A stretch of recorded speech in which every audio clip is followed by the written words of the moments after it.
Only 30 minutes delayed, people. It's been worse. We've been later in the past. This is the episode where we're going to look at the Seahawks versus 49ers, that NFC Championship game. Obviously, when it comes to the Seattle head coaching position, there's lots of interviews, but it's probably next week at the earliest, likely to be later, given they'll want to interview guys who are still in the playoffs and possibly guys who end up coaching the Super Bowl. So we won't have news on that. So this is the perfect time to give one of our tributes to Pete Carroll. Griff, do you have any thumbnail topics before that? Good to while you think of that, Griff. I have one thing I want to say, but good to see some new overloaders and some returning overloaders in the chat. Please do like the video, share that we're live. Misfit, we weren't waiting for me to finish a cuppa. I do have a coffee though. I'm getting caffeinated. I've been up since 7 a.m. my time. So now 2:30 a.m. my time. So if coffee is needed, yes, I'm not making out 7 a.m.'s early. It's just by this time this has ended, I've been up for 24 hours. And by the way, someone in the comments was like, well, they're being nice, but they're like, Matty's much more verbose and opinionated and talkative. It's like, that's because I've been sleeping at normal hours. Like, I'm functioning, or was, but no, it's over. Plus, we ebb and flow anyway. Like sometimes I'm talkative, sometimes I'm an Eeyore snooze fest. Sometimes you're more, we ebb and flow. Look, ultimately, chat, we owe you nothing. That's the deal here. So, no, but I did appreciate the feedback on the video. That not to belittle that.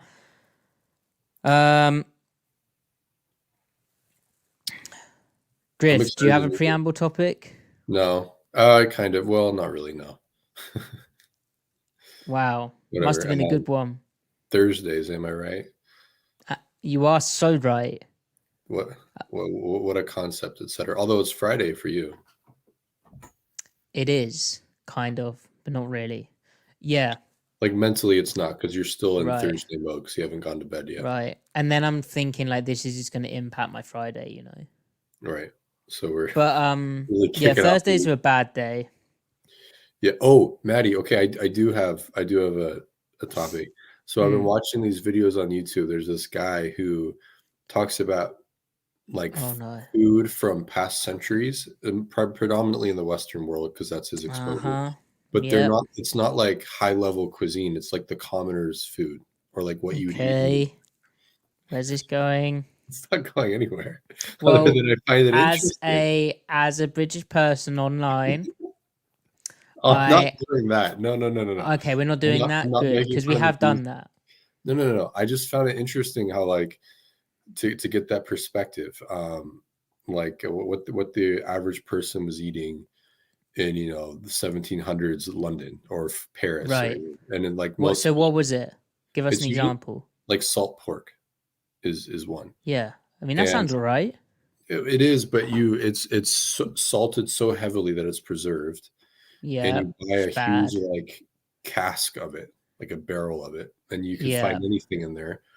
And then you have to go and like rinse off the salt as much as possible when you're ready to cook it. Yeah. And it would feed the whole family or whatever. But that was like the predominant thing. The protein they were eating would just be like a month worth of just pork. Yeah. And then the salt pork in for the month. Yeah. Salt pork. And then different kinds of bread and how they made flour stretch out and how they different kinds of bread to make it be preserved and stuff preserved better. And, just a lot of these details. Then as he's explaining like the recipes he gives you these pieces of trivia, and it's like a cool cross section, no pun intended, of like a look into people's lives, back then. It's really fascinating. Also, he has a video on like hardtack or ship biscuits. Do you know what that is? I think so, but please explain. Well, it's just like a cracker or biscuit or bread, right? Yeah. But there's minimal moisture, so it's incredibly hard, and that way it doesn't grow mold in it because there's minimal moisture. It doesn't attract bugs or anything. preserves itself forever. Like he in the video, he had a piece of hardtack that was 10 years old. So you'd make thousands of these, thousands of these, and you could ship them across the world, or as you are, what am I saying? Sailing, as you're sailing from London to India, for example. Right. It makes sense. It lasts the whole journey, right? Anyway, but then to eat it, if you were to take a bite of it, you'd literally crack your teeth because it's so hard. So the way you'd eat it was, he showed all the different ways they would consume it, and you'd soak it in water and then just take a bite of it, or you would soak it in wine. That was a common one, or they'd make cereal out of it. They put it in a bag and pound it into cereal, and then they dump it into whatever liquid they have. And I don't know, it was just fascinating. I consumed like an hour of that last night. Anyway, at what point in the evening? Like, was this kind of procrastination? No, this was like probably 8:30 to 9:30 p.m. Right before it wasn't like doom watching. I was drinking my sleepy time tea. Oh, well, very relaxing. Did you have dreams about what it would have been like if you'd been there in the day? No. I'm very fascinated by ships, though, like old timey wooden ships of past centuries, before we went all ironclad and everything. You should come to England and visit the HMS Victory. That would be very cool. Yeah, it's quite cool. It is a symbol of colonialism and oppression, but it would be very cool, to see it. Maritime museums are very fascinating. Yeah, and the Victory was mainly, I think, please correct me wrong, people who are more expert in this history, but mainly probably fighting other colonies, other empires, Right, but over the right to subjugate. Yeah, that's where it gets, Still very fascinating history, though. Yeah, sure. Yeah. Horatio. Right. He died in action, right? Wasn't he killed in action at the Battle of Trafalgar?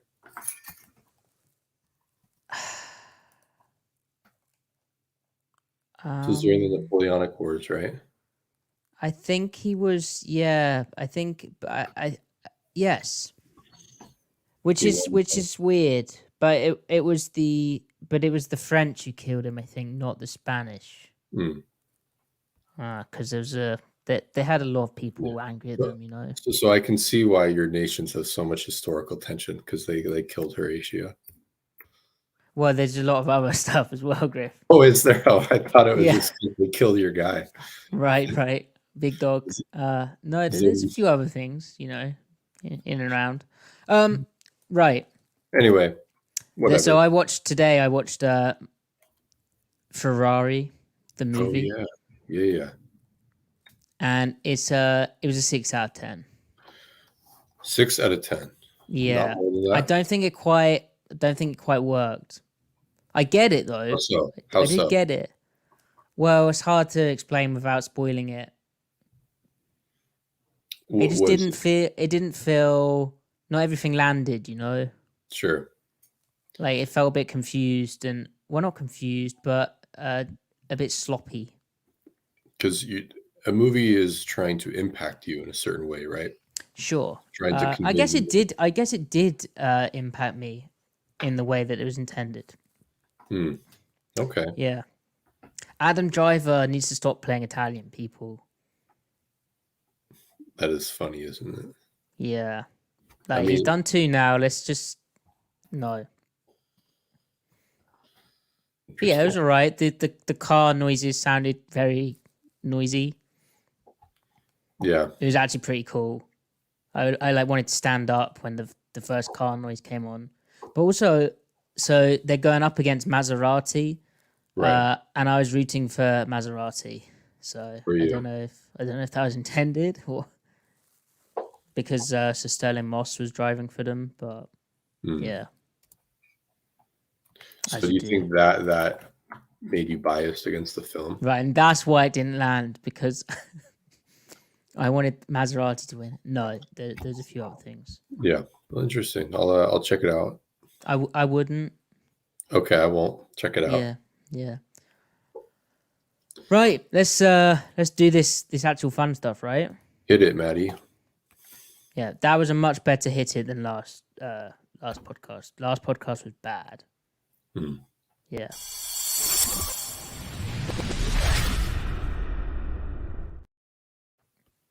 Welcome to the Seattle Overload podcast, where the Seahawks head coaching search is ongoing. We will bring any concrete news when we get it. It's probably going to happen about sort of next week.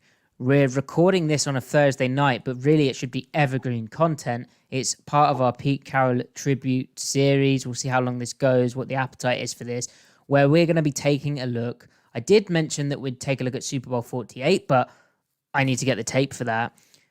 Right now, instead, we're going to look at the 2013 NFC Championship game, the game that took Seattle to the Super Bowl, where they beat the San Francisco 49ers at home.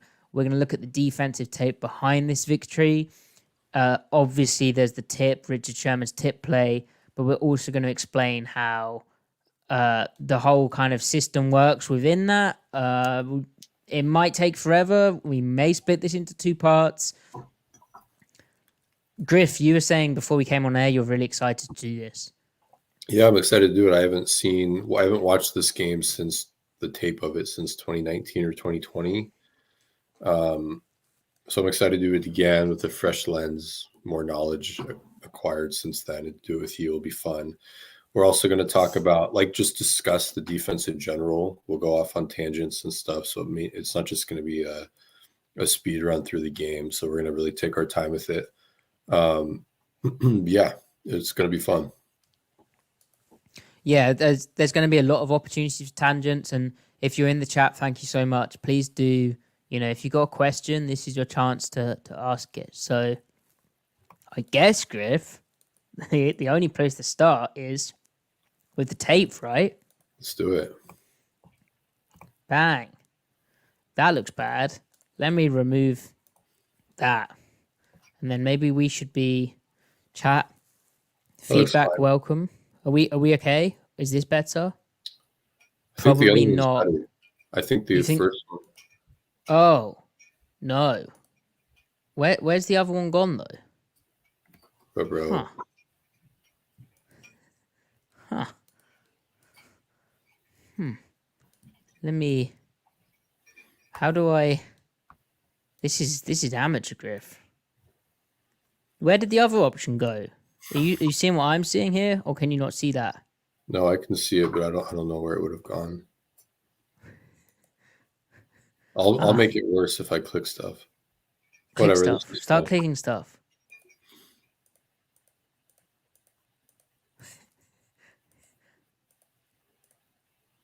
Huh. Well,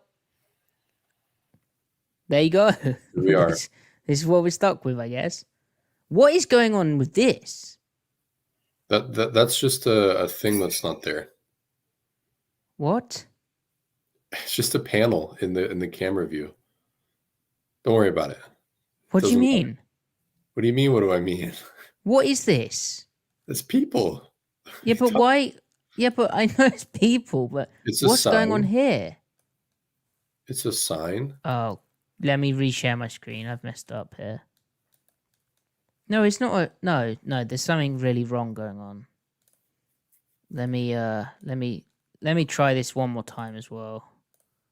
No, trust me, chat. There's something weird going on here. We're getting to the important stuff, right? Tell me what on earth. I've messed it up again. This is abysmal. This is great. You know. Last time I asked for feedback about when we share tape and stuff, and one of them was, is there any way you can speed up using the pen? I realize it's difficult, but it's very clunky. Which, yeah, I'm sure. Right, now we go. Right, look, what is this and this? And then why is this here? What's that about? I don't know why you're so befuddled. That is that you're looking at the backside of some sort of sign. I think Okay, whatever. No, it doesn't make sense. No, this is really disturbing. Chat, please be with me here. Matty, it doesn't matter. Yeah, it's banners. So Jayanth, pardon me, Jayanth, if I haven't pronounced your name correctly. He's saying that, yeah, those look like the championship banners at Lumen Field. We're seeing the part that's draping below, that's extending below Yeah. what they're attached to, and there's just a Uh-huh. gap. There's just a gap. We also They have need to fill that gap in. It's like, the Death Star. You've got OCD. We also have a very kind donation from Jayanth. We appreciate that very much, Jayanth. Thank you very much, sir. Thanks very much, man. That's Thank very you kind. for- If you got a yeah. question, get it in there. The feeling is mutual. We gladly share this with you guys. All right. Okay. So Matty, we'll be okay. Anyway, sorry, I've got over that. So this game started really well for Seattle. offense. We've got the whole footage here. It started great, didn't it? Why are we looking at the offense? We got the whole footage, Griff. I haven't got defense. It's the whole game. Oh shoot. Okay. Yeah. All right. We won't look at offense, but it's just context for how the 49ers on the first play of the game can you cast your mind back to 2014 January? Were you like, or were you just like, No, it'll I be remember. okay? I remember. I was very concerned. You were very what? I was very concerned when that fumble happened, but this defensive stand inside the it's big. Very impressive. So what are they in here? Oh my gosh. It's familiar. Look at this. Wow. It's a base front. Or it's really bare. Is it yeah, what is this? Well, so the thing to mention here as well is for the 49ers in particular, Seattle would get very specific, obviously, because Kaepernick, the way that the 49ers are fairly heavy, but they're kind of gap heavy run scheme as well. Yeah.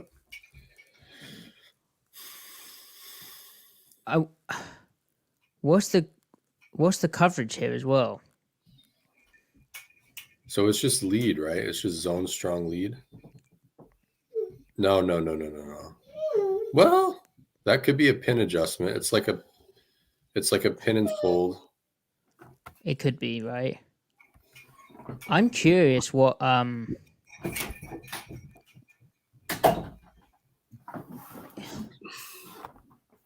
Okay. So chat, Sam Big end. 5-tech/big end. He's a 4-eye. Yeah. What 5-tech player? That's the funny thing where the role, the term, and the the 5-tech. Like, I get why they used it because he was always away from the 3, but what in Jacksonville, Gus Bradley just called that player the big end. Yeah, it's so much simpler, wasn't it? Yeah, it's more intuitive. And that was like when we found that out, that was like a light bulb moment. Right. Kind of. We already knew it, but it was like, when you hear a way of explaining something which just simplifies it. Right. So we have a 2-gapping 0 technique nose tackle here, mirror stepping. 3. Power stepping 3. And then Chris Clemens is the Leo. So Clemens is always, as the Leo in the base personnel, he's going to travel with the 3 technique. And the Sam travels with the big end. Yeah. So these two always go together. These two always go together. So also to put some things in perspective here, the big end is to the weak side. The Leo is to the strong side. So Leo is not synonymous with the weak side defensive end. And an over front, which this is an over front.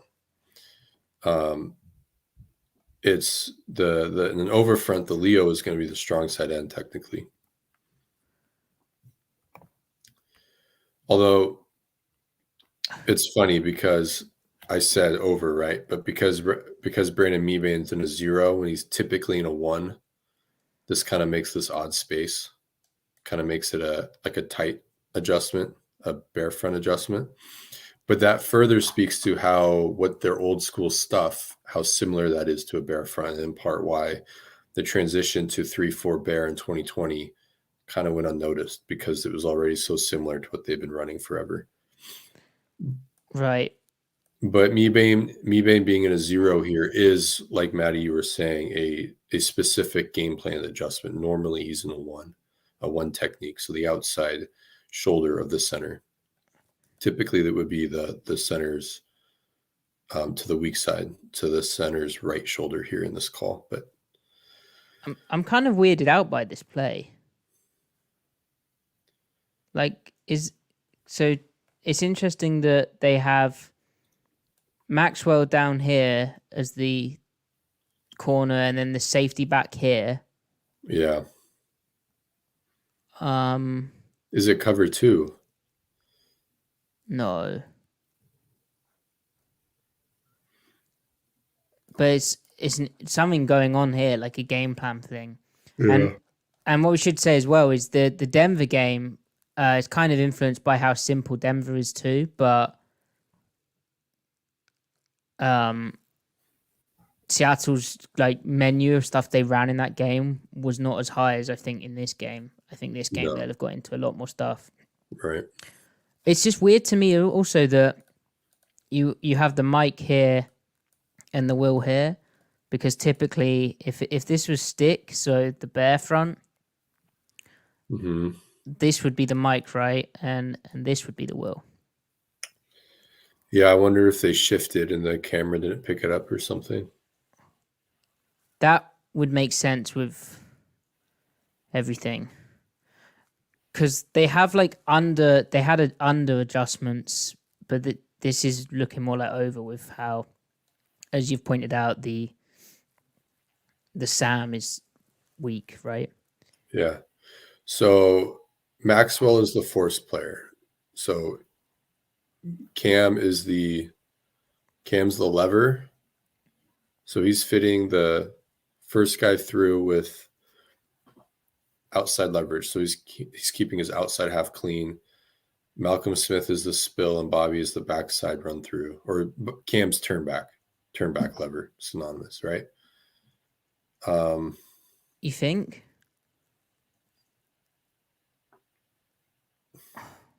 I mean, look at Cam take on the lead block. So you have the kick out on Maxwell as the force player. Cam turns back the lead, which is the guard, the pulling guard.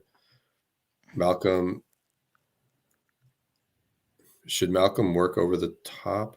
Yeah, I think Cam is just fitting off that, but I think this is the turn back, this is the fast flow, and then because go ahead. I don't know. I mean, Bruce isn't going to fold it over, right? He's backside force. No. Yeah, it's because it's a funky formation as well, right? Yeah. So Clemens is a C-gap player, 2-gapping, but C-gap. I think Malcolm needs to scrape over, and I think Bobby would be pulled through into the D-gap. So Malcolm ends up in Bobby's gap, I think. Malcolm needs to scrape over. Yeah, but he also knows that with that, Cam's coming, I guess. But yeah. But then they're still out gap, unless Bobby is supposed to overlap, right? But no, they always coach the backers go over the top of the block, didn't they? You're right. So Malcolm screws up. Mm-hmm. But Bobby does a good job correcting Malcolm here. Oh, I need to remember we don't have 2 angles. So Bobby finds the ball. Let's check out Clemens, though. So Clemens is mirror stepping on the tackle.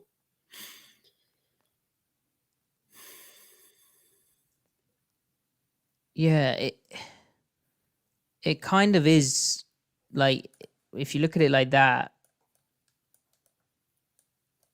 that's very over front, right? Mm-hmm. Interesting adjustment for what they're getting and how they dress it up. The ability to be able to play head up with your edge is really useful. This is the type of stuff they were missing this past year, really. Right. And like Nwosu could have done that, but so this is quite the rep from Clemens. Now he gets kind of helped out by Malcolm kind of helps free Clemens, ironically. Right. So Malcolm screwing up kind of helps the defense. But even if Clemens can't work over the top, Bobby's still there. So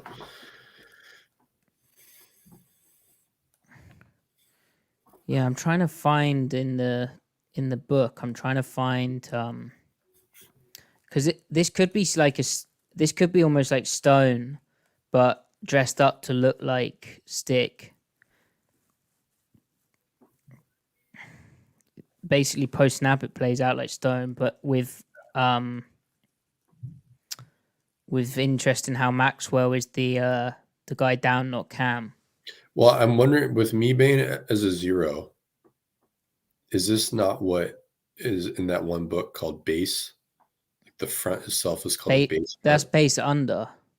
Oh. Yeah, because I wondered that as well. Okay. I mean, I wonder is base over in that thing? I don't think so. Otherwise, they I'm might trying to just call this. It's very possible that it's actually just bear or stick, and then they add the adjustment where Clemens is supposed to 2-gap if he gets a nub formation or something. We'll have to watch if Malcolm Smith keeps playing the mic, like technically is the mic, Yeah, or if they play like almost left and right. right. Um, Oh, so is that Vernon Davis in the backfield?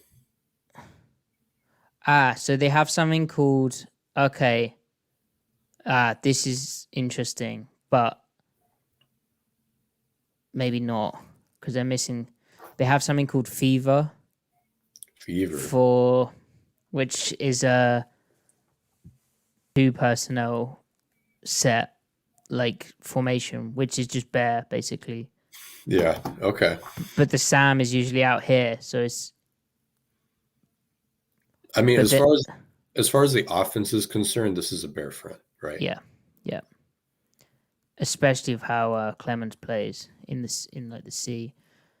And where did you think Vernon Davis was? Is that him in the backfield? Is he playing fullback? Because he could have shifted from the boundary slot into the No, backfield. I think that's their actual fullback, Anthony Dixon. Oh, okay. 24, right? Yeah. Okay. Okay, there we go.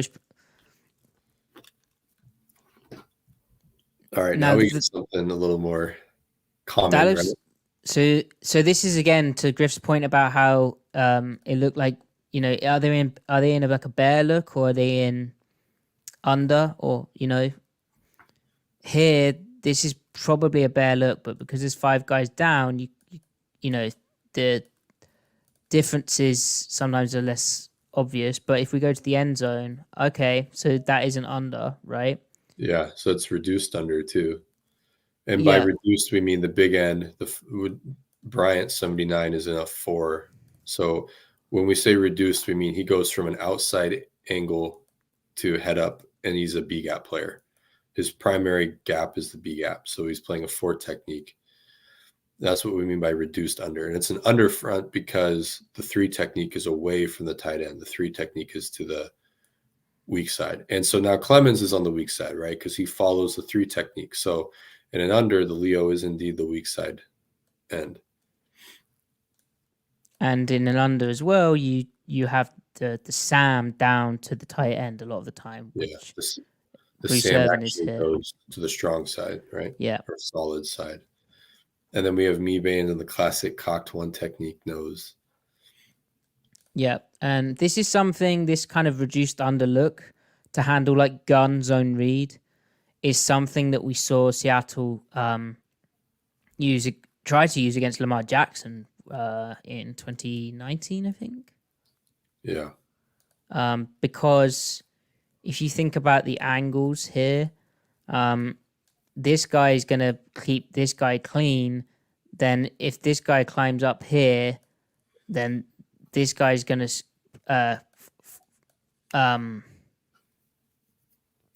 play the quarterback, right? But you can get pretty good angles to fall back to the QB. Essentially, this guy is not going to be able to climb, right, Griff? Right. Um,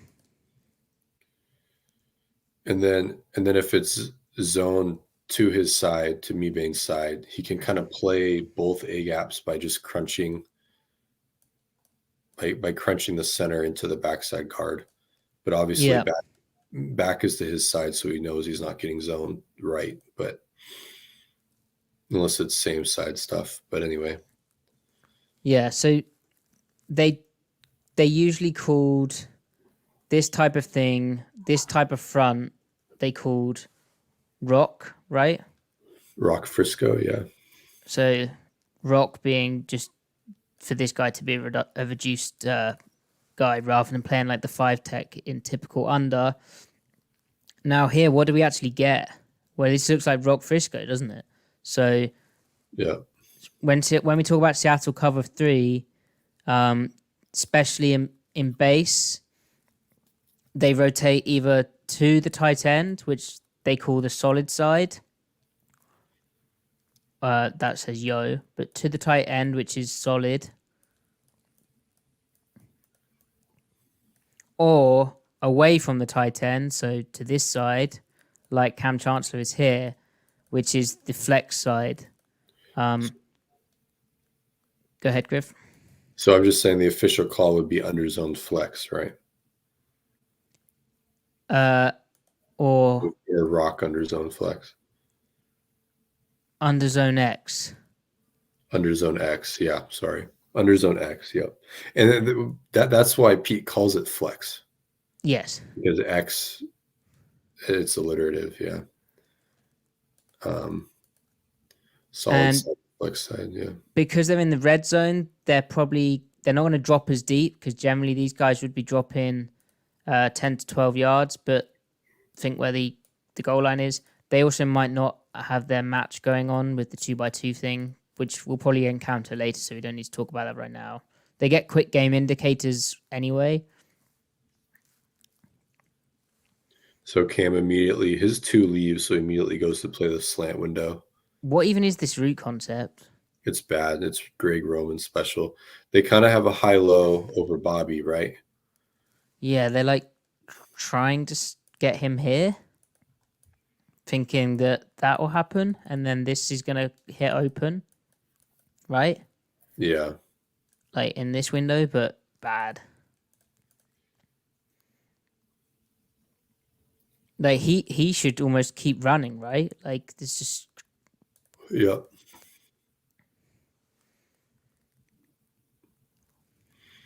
Bobby's not giving that a chance. And that's what Seattle was so good at, is make them check the ball down, or in quick game get to your depth, and then look at how they pursue this. They get really good. First guy there makes the tackle, Wagner. And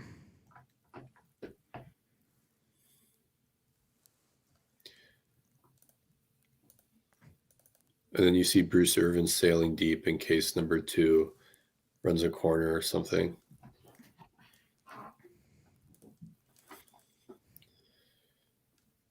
So Bobby's just reading and reacting. I was going to say he's taking the 3 to the flat, but he's not really. He's just not the 3. But anyway,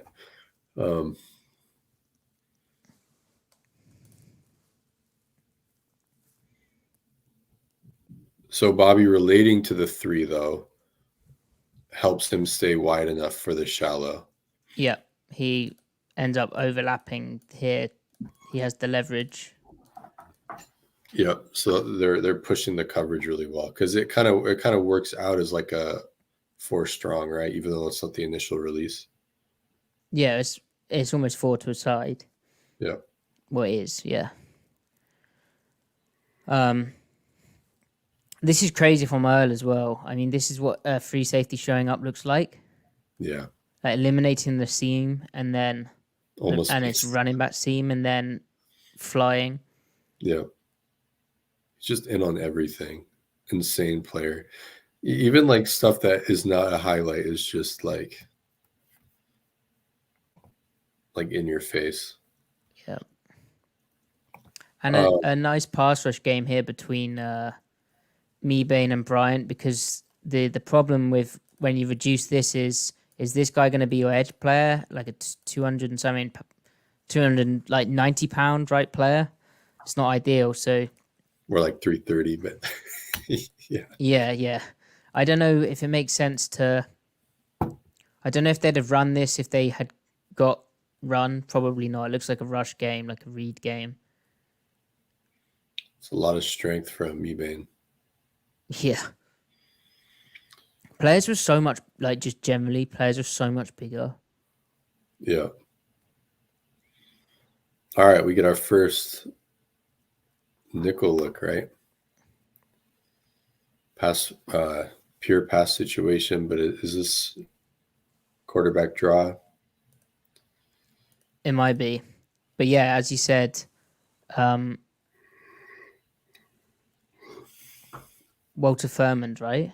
Yep. So Walter Thurmond at nickel, Cliff Averill left side end, Bennett 3 tech.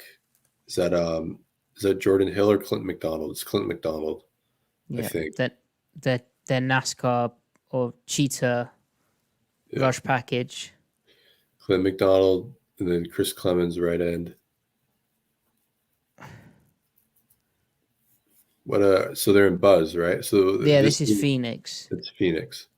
Yeah, so all Phoenix is just the one word thing for the safety being in the strong hook of the cover 3, weak hook, the mic, the will is the curl flat player, or they call it the buzz player. It's confusing. This is the deep third. Here's a post. Here's our curl flat player or buzz, which is confusing again. But with a 2, he really needs to, especially with the red zone, he needs to reroute the 2, get hands on the 2, punch and widen, as Pete Carroll describes it. And then here's our deep third corner with multiple receivers. We'll probably get an opportunity to talk about their cover 3 technique with the corners down the line. But right here, design draw, isn't it? And Wagner does a great job slipping that block. Yeah, that's an awesome play from Bobby. Is it a guard that gets up on him? No, I think it's Vernon Davis. Oh, wow. Yeah, Vernon Davis. Awful from him, really. Yeah. But making a restricted tackle like that from Bobby is still impressive. Yeah, and Cam was there as well. He slipped his guy. And then good pursuit from Clinton McDonald, too. Yeah, Cam just makes a miss, dude. That's hilarious. Is that Frank Gore? Yeah, it's Frank Gore. So they hold him to a field goal.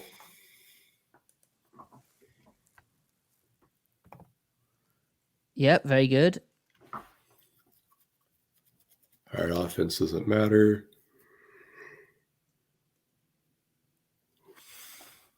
Okay, so this is going to be an interesting example. It's again heavy personnel, so we're probably going to be a bit more rusty on.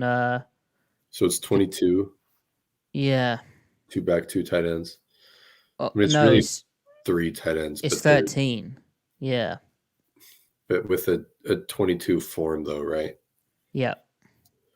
So what is the depending on what the strength is? So it's an over front again, right? It's that same look, isn't it? Oh yeah. Well, they're an over front first, and then the 49ers shift, and then they switch to, what are they switching to? So they technically switch into an under. An under.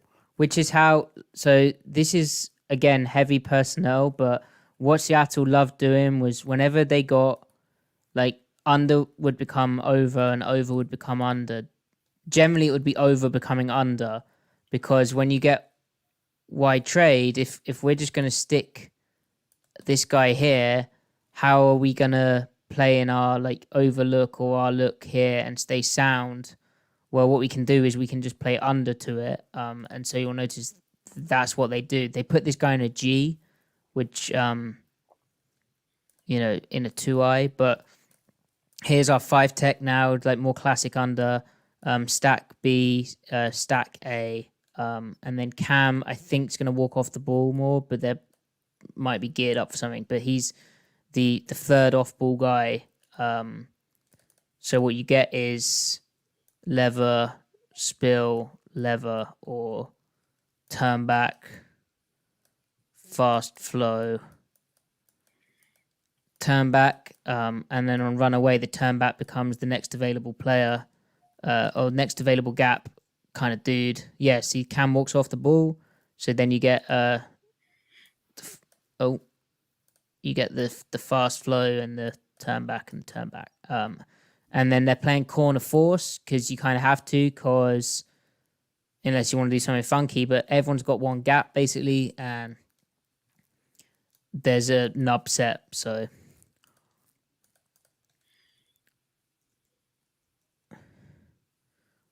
Wow, Malcolm Smith is like interesting. Is he? What happened? He was He just was kind playing of, out of his mind in this playoff run as well. yeah. Oh, Mebane does adjust into a shade. Probably just because he's more Wow. comfortable with it. So what is this it's a zone adjustment, right?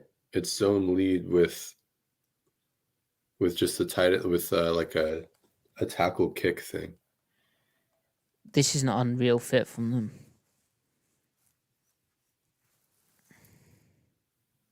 Yeah. Look at how Bruce Irvin sets this edge here and gets involved.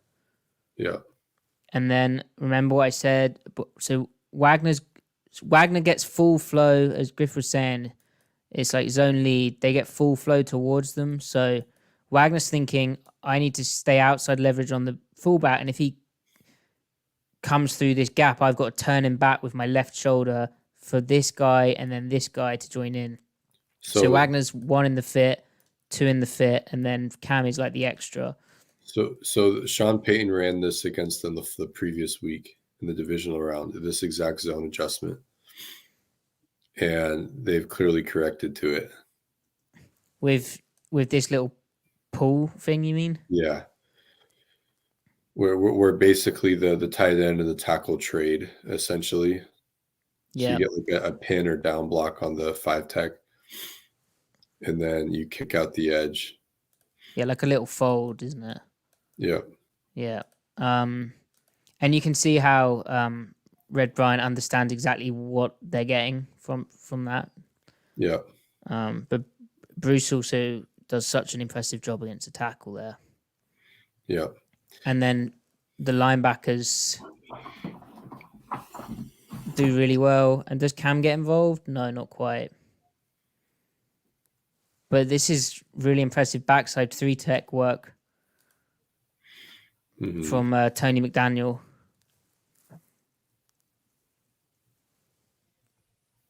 Not getting cut off, just being able to. But really, this all starts with how they set the edge.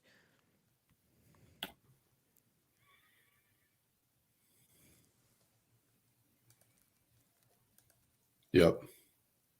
Yeah, great play by Bruce.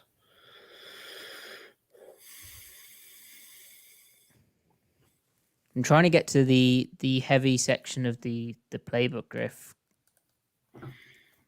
because I think we're going to need it.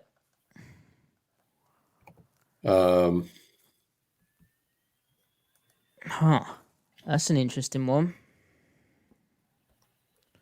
Okay, so this could be under.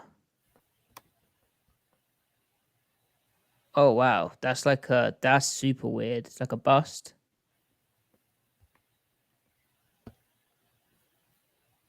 What? Deuce, Compton blue. I think a lot of it is like deuce, right?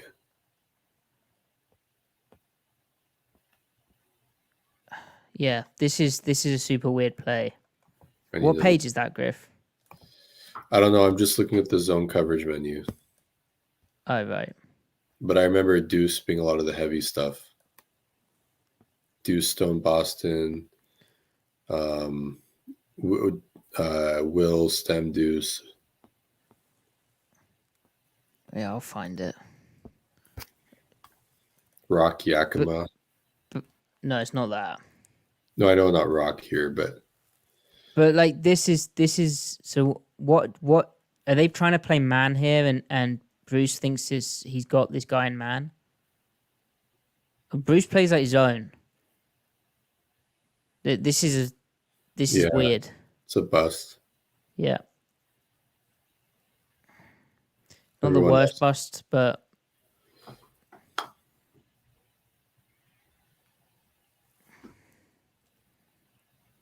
so yeah, because it's so it's an interesting bust though, because it's they're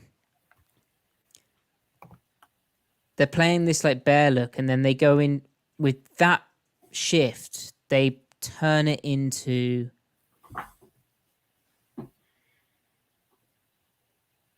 well, it's interesting. But Bruce plays Yeah, like he thinks Cam's down here, but is kind of forgetting the corners able to be the force there. There's like not enough room with the condensed set. yeah. And then I think Bruce thinks Cam is probably playing up in here, right?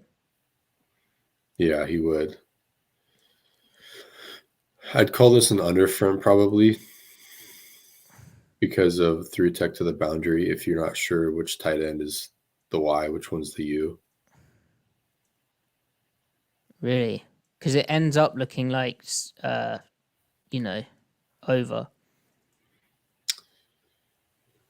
I guess just what tight end are you?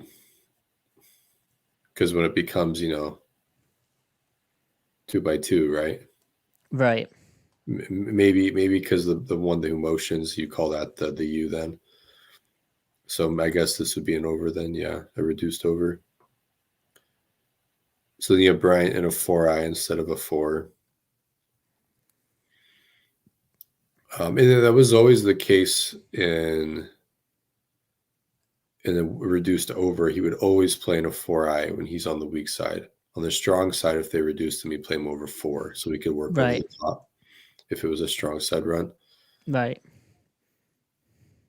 Now look at Mebane because he's cocked, right? If he gets zone right, even though it's play action, he gets zone right. He's not well positioned being in a cocked nose for backside, for being on the backside of it, right? No.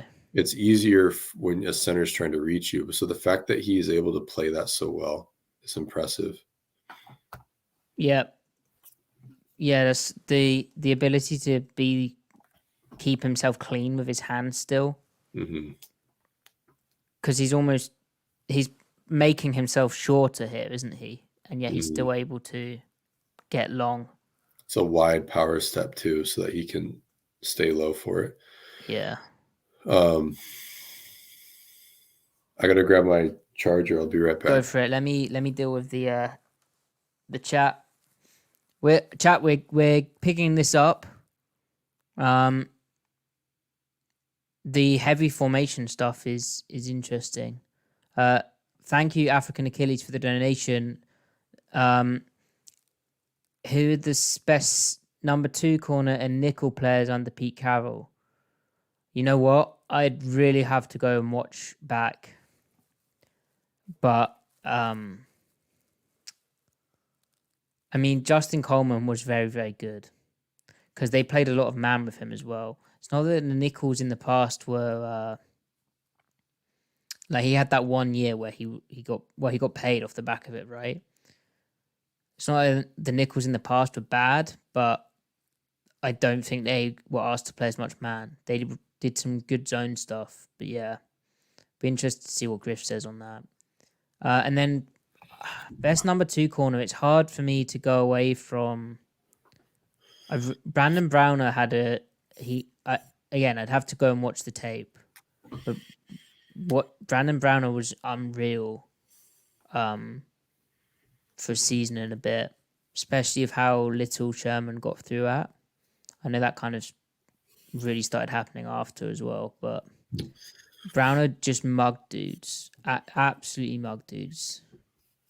I feel like Maxwell was probably the most complete. Yeah. Yeah. And then do you count Shaquille Griffin 2017 in that conversation? No.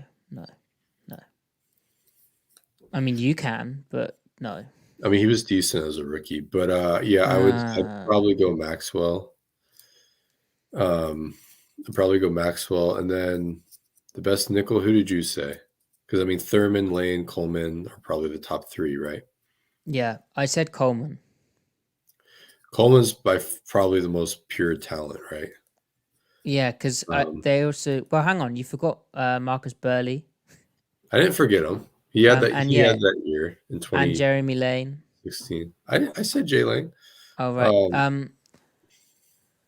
Yeah, I said Coleman because of how much man they played with him relative. Yeah. But that's not really the fault of the others. Right. Who's the first nickel you think of when you think Seahawk nickel? Probably Thurman, but that's because of the defense, right? Yeah. And how good they were. My mind goes to Jeremy Lane. Even though Thurman was the original. Lane played the most. But yeah. Yeah. Right. All right. So this looks like an over. Yep. And essentially, how Seattle always would play in these seasons was Stone, because Cam is able to do so many things and you can play him like an edge player. But so here's our three, here's our nose, here's our big end, here's our Sam. Bennett playing Leo. Here's our Leo. Again, Bennett can do multiple things.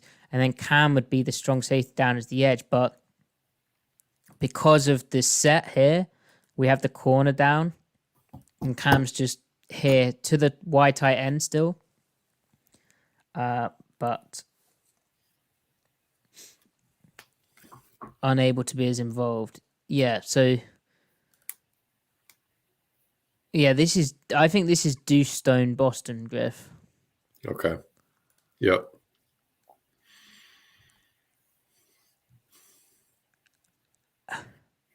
And then I think... No. Look at this picture, real football.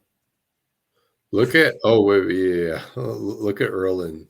So is Sherman a deep half? No. No, I think this is... Huh. Is Earl just screwing around? Did it change? So they get wide trade, right? All this heavy stuff is this or is it Juice Stone LA where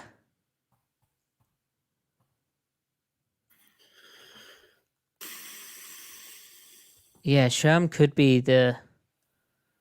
It's weird because this plays out like Reno, right? But then I think...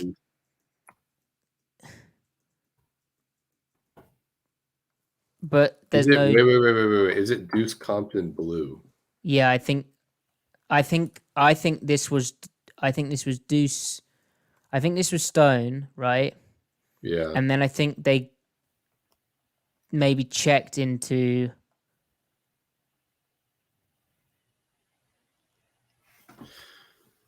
What page is that, Griff? 56, but the front structure doesn't look quite right. I think Sherman is playing I think we have a super buzz. It's a Ranger. I think where Sherman is a half player, and then Cam is a super buzz. But they're just kind of pre-rotated, pre-snap.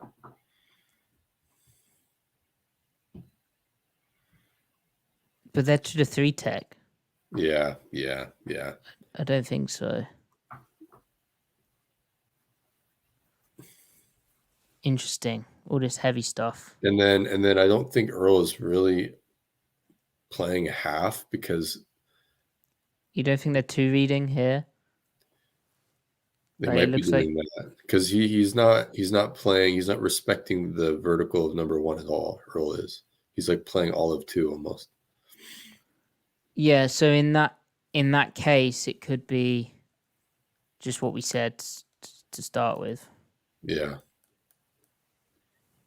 It could just be oh kind of throws us out of whack here.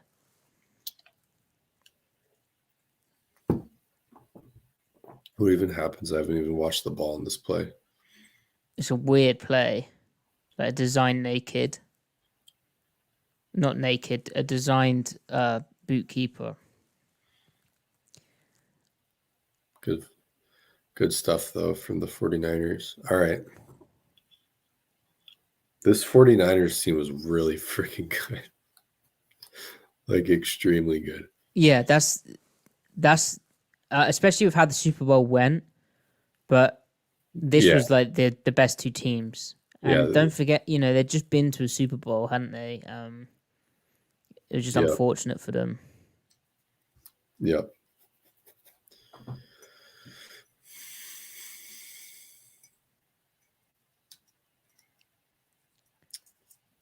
All right. So they steal a first down, come out in 21 again. They shift so much.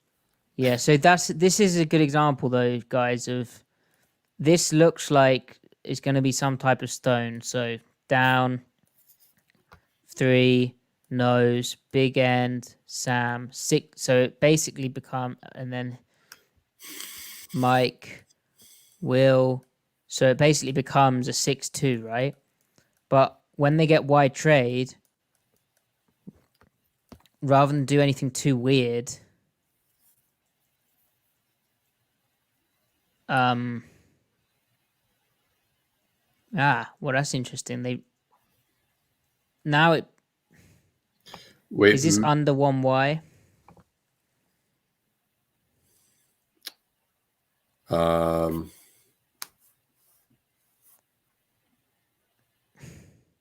Could be. Matty, that previous play might have been W or Will Cheatstone Boston Blue. What page is that? 52 for 21 I slot.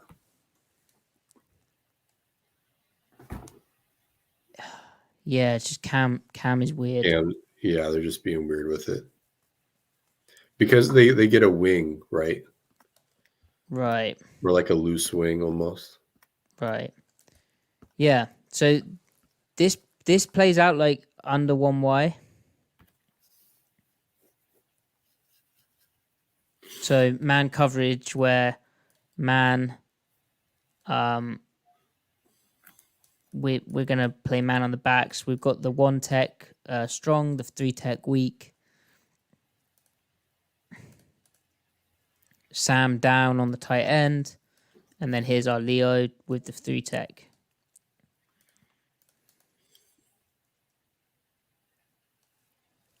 Just pummeled, just no chance. What's funny is that this group's run defense they were like mildly above average in run defense. They were better in 2014 and 15 defending the run. Yeah, the run D was just they're playing really fast, weren't they? Yeah. So what is this run concept? Is this ISO? Crunch. You've got a lead though. What? They blocked this weird. Yeah. What is the center seems to think that he plays it like this guy's coming down here. I don't understand. Or yeah, I don't know what the center's doing.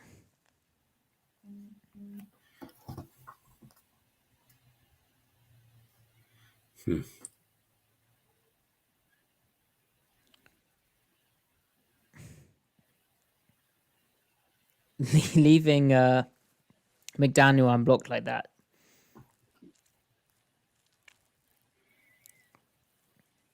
And again, fit wise,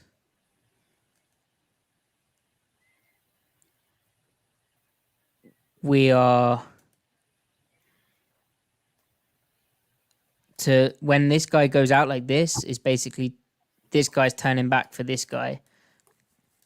but we're fitting off this flow with these two guys, and Cam can't really be involved if he's man here.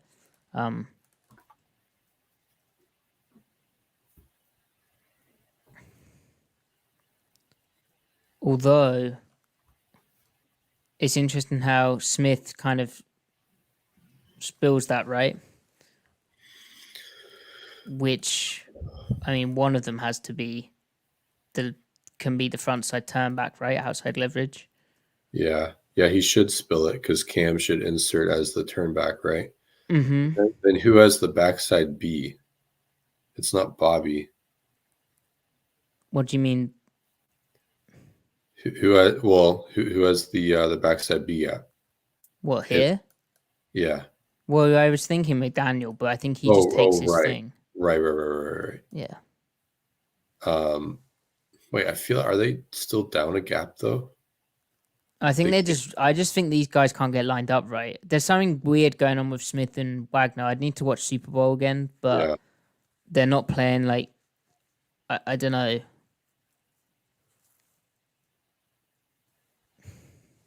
Probably just lack of chemistry together. Yeah. And granted, the 49ers do so much stuff. Gap wise. Well, this is man. Yep. What? What on earth? So Kaepernick sees man. He knows he's taken off probably. Yeah. First read isn't open. I'm running. Yeah, be your own check down. He picks up 7.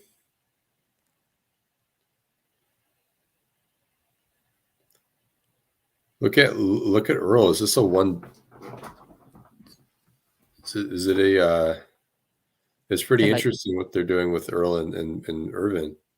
Yeah, that is at the top of the screen. It doesn't play out like man at all, does it? I think it's like a one double call where. Yep. So instead of ratting the backfield, Bobby's locked on the running back. Yeah. And so it's Irvin. Irvin's the extra player. Earl and Irvin are the extra players. So Irvin walls 2 if it's shallow. If 2 goes up, then Irvin just sinks into the hole and replaces Bobby, probably.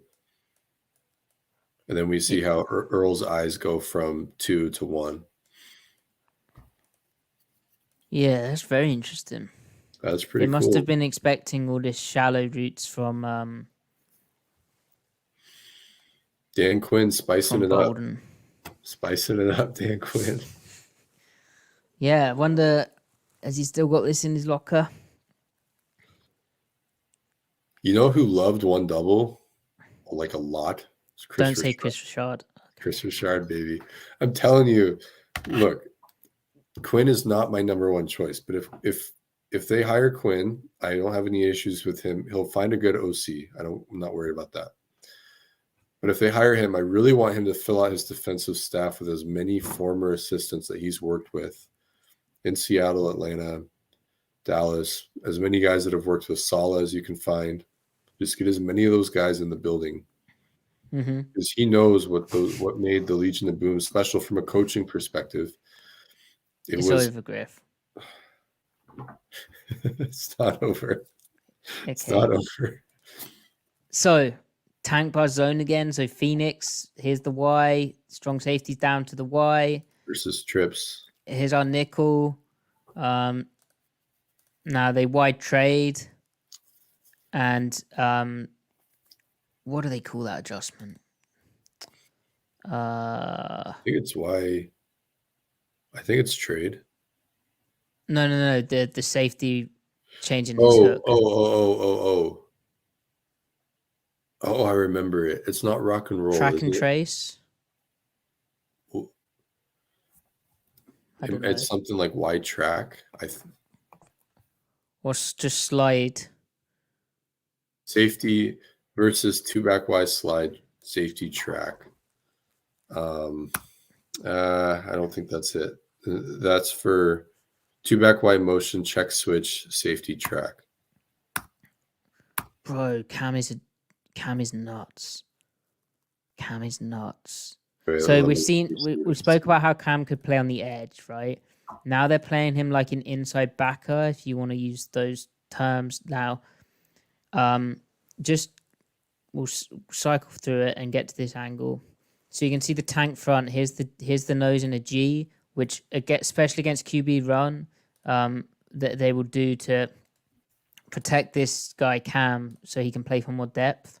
But also front mechanic wise, help this guy flow. Now,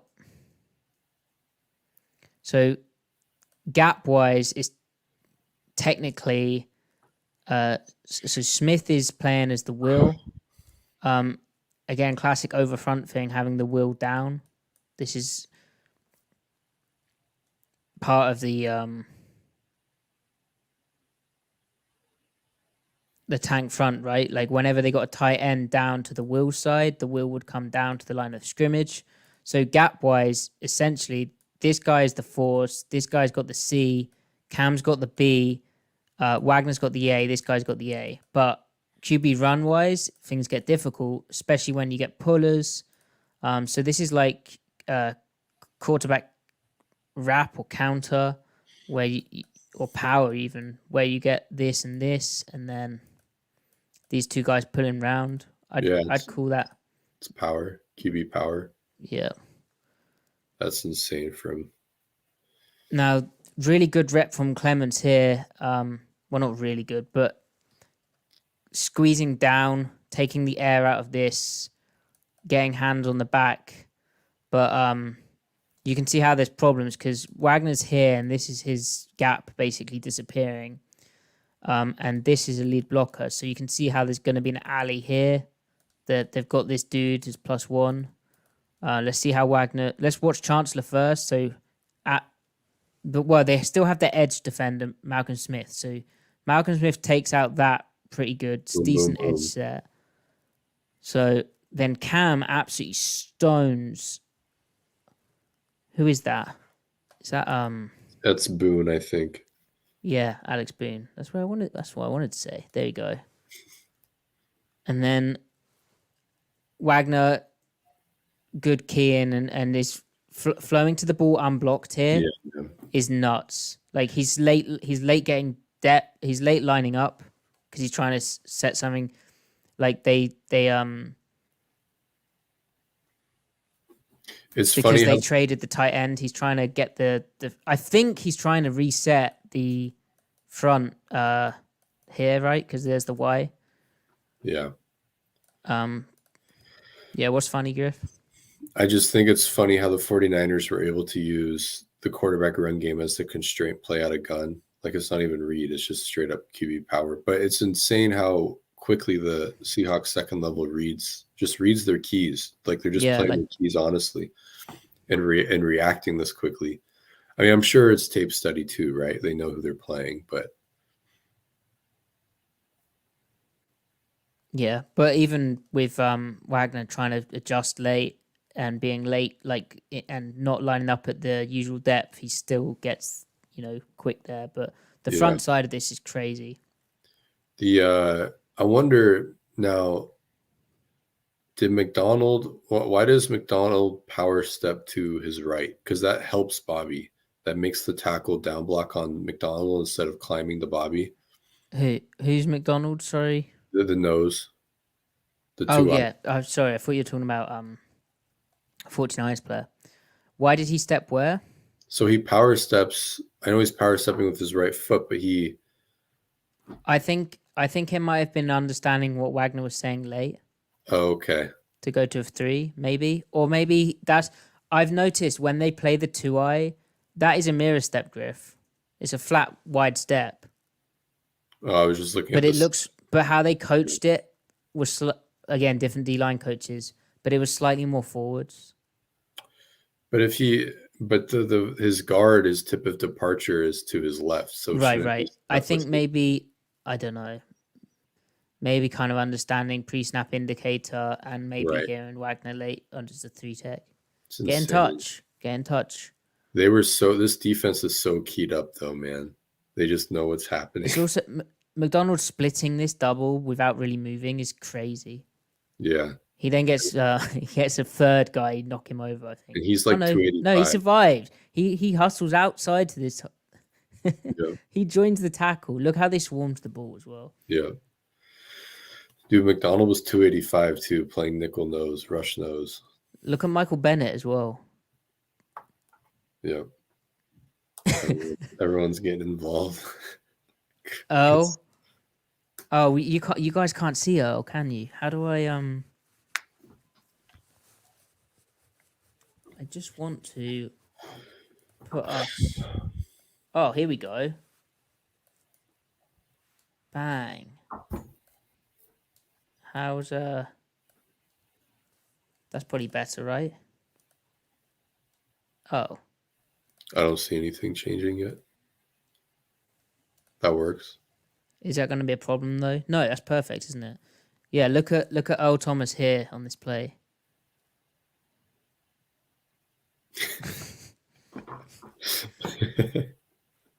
So that's 4th and 1. That's the crucial thing as well. This run, pause it here. You're thinking bang, bang, bang, bang. Right? Yeah. Like they have the angles, they have the numbers. No chance. I mean, Cam makes the tackle himself. How does he survive the contact? Now, technique-wise, what I want to point out, this isn't just being a big safety. This is absolutely perfect technique. So the key is this outside foot, something we spoke about before, but it's like the brace foot. So he is low, but notice how that is like bracing against the door. The foot isn't pointing like that. The foot is pointing out like that, and he's driving off that foot, sticking his near foot through, near shoulder, near pec, exploding off that foot and bracing. Look at the angles. Yeah. And then, shooting through that. I think Cam called that step punch technique. So really? He said it on Instagram a while ago about how he would decleat pulling cards and stuff. That's cool. Step punch. Look at that.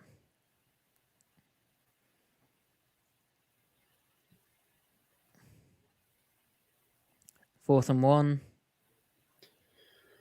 I doubt they're actually going to run the play here, are they? I mean, it's 2013 NFL. Is that Will Tukoafu in the backfield? Yeah. Times have changed.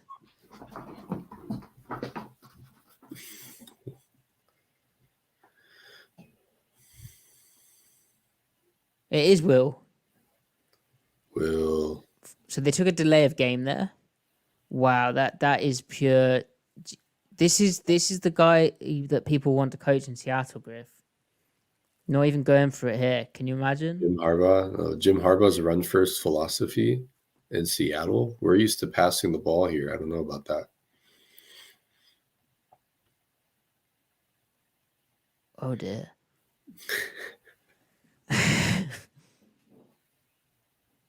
Both offenses struggled this game until yeah, and the 49ers defense was insane. Oh yeah. All right, we're 2 back. Come on, Jim, spread it out. Oh, stop shifting. God, Throw the ball, so Jim. annoying. Throw the ball. Okay, so cool example here again. So this really does look like it was going to be Cam down here, but with this guy off, maybe they don't have him there so that he's able to react to that more easily. But you can see how there's a 1, there's a 3, there's the there's the Leo, there's the big end, which now might be. Here's the Sam. Is that Bruce? That doesn't look like Bruce. Is that KJ? What happened to? Why is KJ? So he was hurt. He was on the injury. So someone asked in the chat earlier. KJ was hurt this game. Why has KJ been the game then? He might have been on a pitch count. People forget Malcolm Smith was. Did we get a cool face here? Hold on. because KJ was Sam in 2012, and he moved to Will in Chris 20. Maragos. Chris Maragos. And is that Rocky? That guy? No, that's not Rocky. I think Rocky's in the booth. Is that Ken? No, I can't just point at random people now. No. Like, all right, so but this is cool because it changes. You can see it change from over into under. So this guy was playing the 4-eye. He now bumps out to the 5. Here's our Sam. Here's our nose shaded strong. Here's our 3. Here's our Leo. Here's our backside turn back / next available. Here's our fast flow spill. Here's our frontside turn back next available. So you've gone from over where you're say for this purpose, and we'll see if they do it, but over where this is the strong curl flat to the tight end, the solid cover 3 with over front to flex cover 3 with an under front with their shift.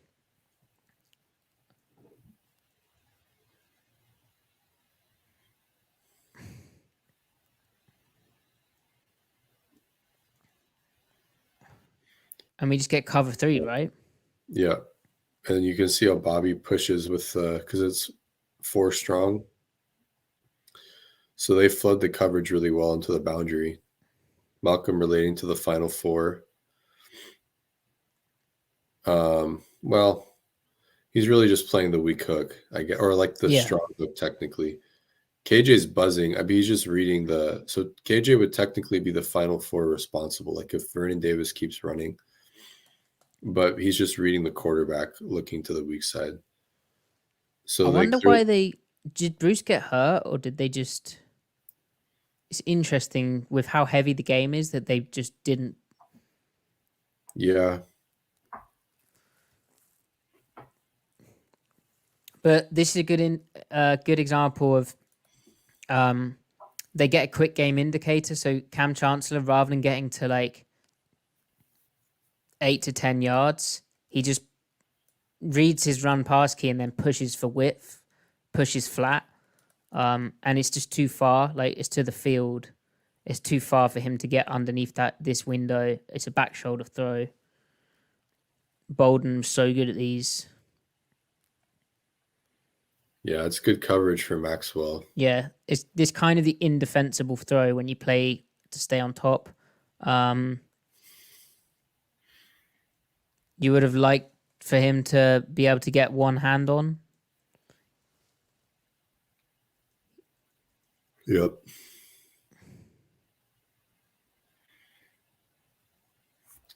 So here you see the front mechanic.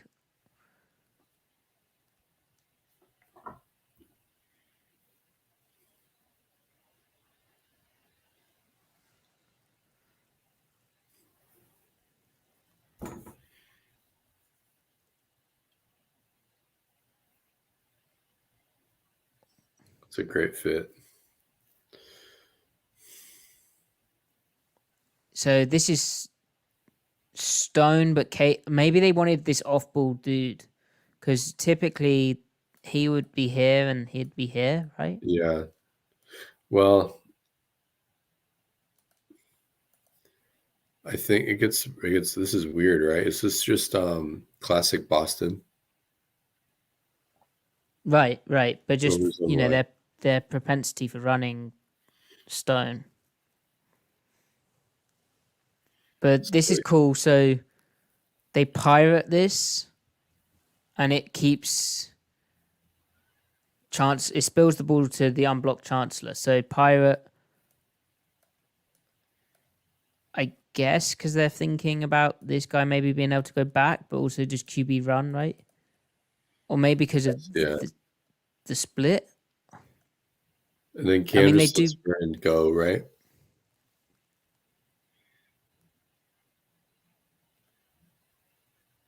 Yeah, and you see why KJ being off the ball is a big deal. Oh, we're in the way again. Let me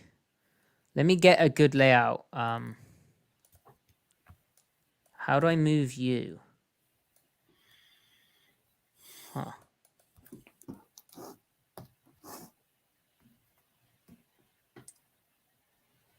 I guess we'll go down here again.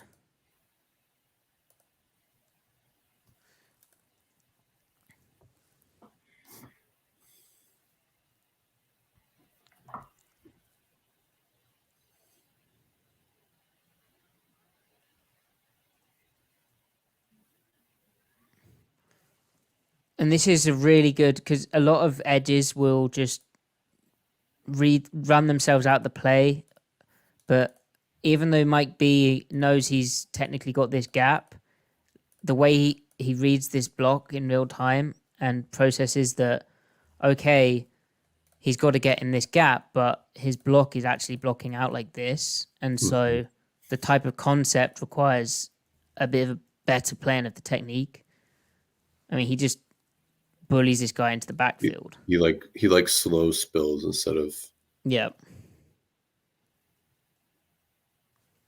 Because if he'd just gone right in here, then suddenly there's a gap like this rather than a gap like this. Mm-hmm. And for Chancellor, it's as simple as just falling back off the movement with the ball. Yeah. But yeah, so much misdirection.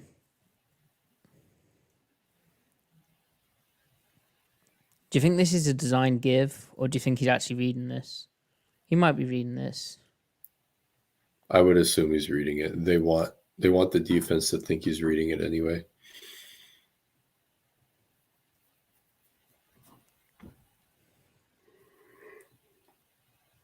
Oh wait, is this the play? No. What? It's the second quarter, Griff.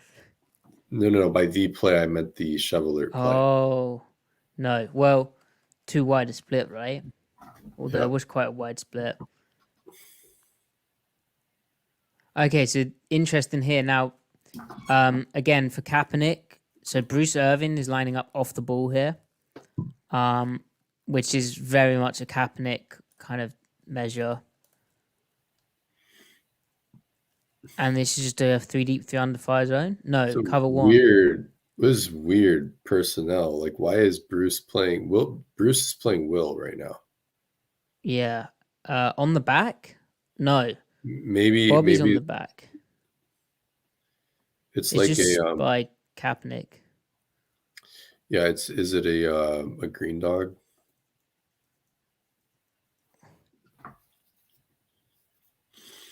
So it's very much a specialized cover 1 call, right? So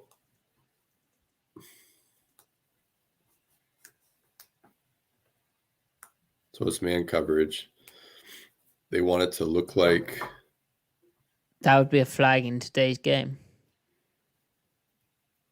Yeah, it's crazy. Such a routine play. Look at Chris Clemens, man. He was so good, dude. Yeah, well, it's cool because this type of look, they're really wanting to get Clemens that one-on-one, right? Yep. Yeah, you have Clemens a 2-way go, you have problems. Wow.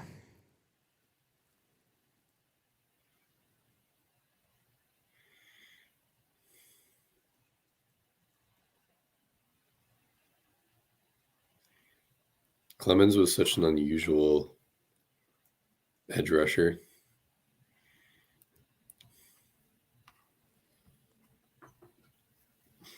In what way? Just like he played with high pads and it didn't matter. Like rushing, like he didn't reduce very much. He's a speed rusher who was incredibly strong.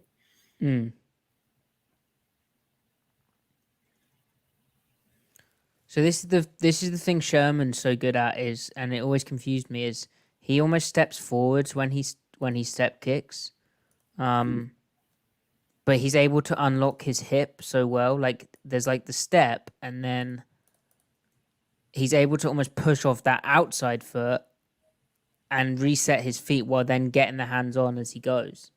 Yeah, it's like he uses the guy's body as leverage for him to reposition himself. Because he's locked his hip right here, but he's able to unlock it. Generally, Yeah. you'd say you need to step sideways or slightly back. He's just natural. He probably would have been a great wrestler if he wrestled. Oh, Like did how? they throw a flag here? Yeah. Ah, they did, yeah. Why are they hating, man?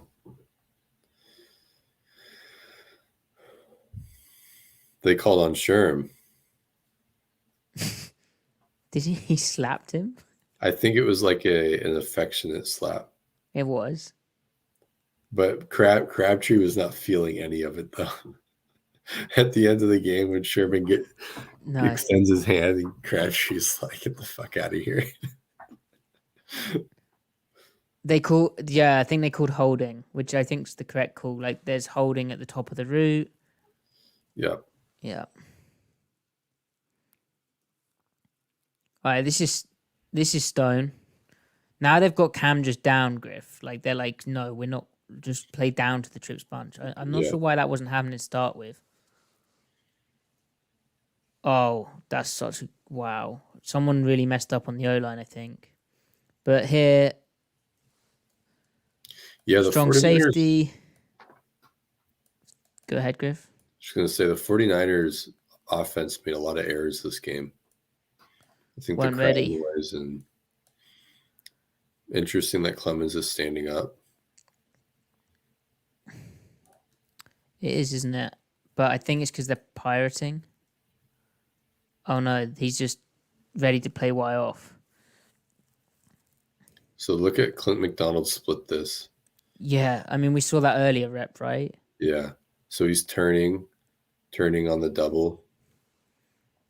Does he drop a knee? Kind of, yeah. Kinda.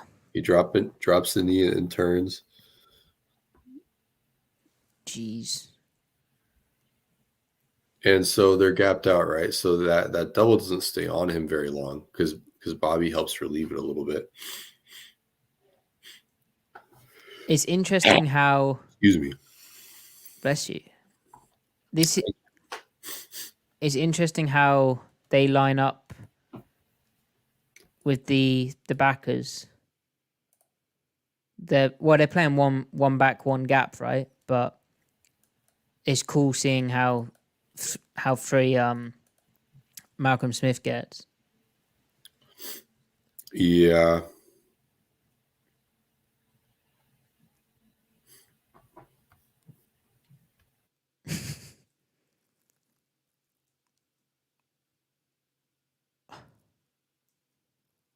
Man again. Interesting choice against Kaepernick because it screws him up here, right? I think KJ's the spy. Oh no, KJ, where are you going?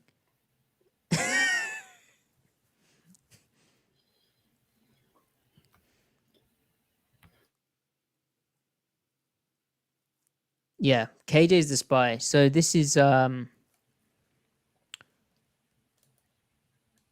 over one. Huh.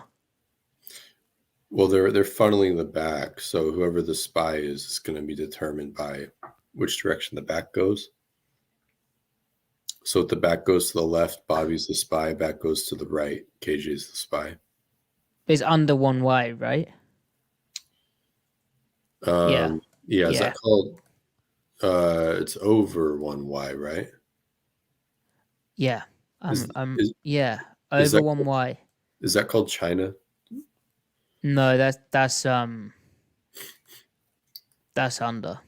Oh, okay. He doesn't have a nickname for over 1Y. Well, I can't. I'll look it up really quick. Yeah. Black. Over 1Y is black. There you go. So Dan Quinn just shouts into Bobby's mic, black. Bobby goes, all right, black. And then here they go.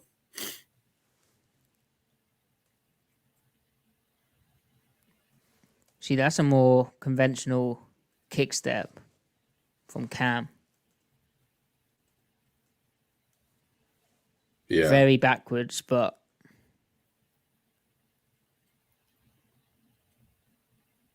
Look at Maxwell. Kaepernick's such a coward. Throw the wheel. Yeah, against giving Sherman a pick. Sherman plays that really well too, like staying extra high on it. Yeah. He I think he knew what was coming from the condensed splits. The fact this guy's on the ball, like Yeah, they're gonna try something like that, right? yeah. Malcolm Smith can turn and run with people. Yeah, I mean that's impressive. Did That George, he had a bad injury? Bad injury luck, didn't he? yeah, he did. Still, I don't know why you'd play cover one against Colin Kaepernick because he's just taken off. You get a man indicator. Yeah, but you've got a spy, and you're running a tackle game. You're thinking like, okay, we're gonna butch it up here, and then we're gonna come in the middle and make the tackle. Yeah, I don't know where KJ's going with that being said, though. He plays like he doesn't know that the stunt's on. yeah, that's. I mean, he's playing too much with the QB eyes rather than just being the spy, right? Yeah, Like just chill in the middle, I guess. yeah. It's tough to ask of a. Yeah, well, that's why they started using Bruce in that role. Yeah. All right.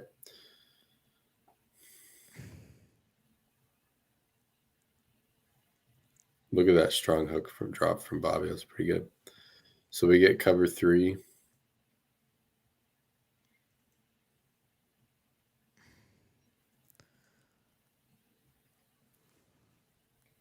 Oh, is this the one where he gets completely loose? Yeah. Dude.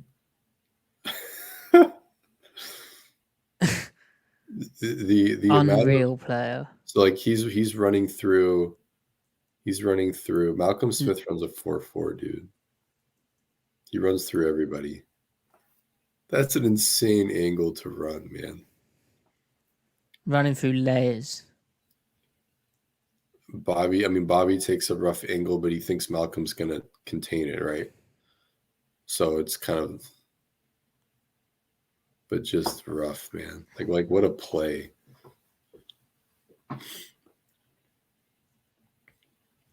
Yeah. It's funny though because it's a good rep of coverage from everyone. Kaepernick's yeah. So this is really nice from Wagner how he relates to the two. Mm-hmm. Sets up with the QB. Doesn't melt past the hash. And then great example of passing off your post and then finding the work. Right. It's crazy how slow these downfield routes are run though. Like who's actually getting none of them run like they're expecting the ball, right? Like the intensity's bad. Right.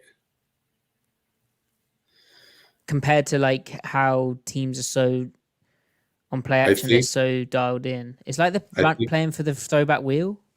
Maybe I think the over route from the tight end coming from the field is they're thinking to come open, but Sherman, yeah, I think. And then he tries to nestle when he sees Sherm, I guess. Yeah, I think. But then why does he look like he's going to block Sherm?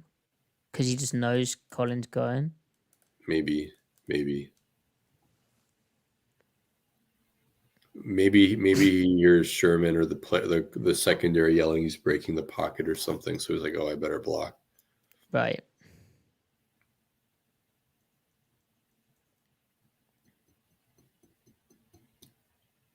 Skirt. Sherman misses the tackle. Earl's blocked.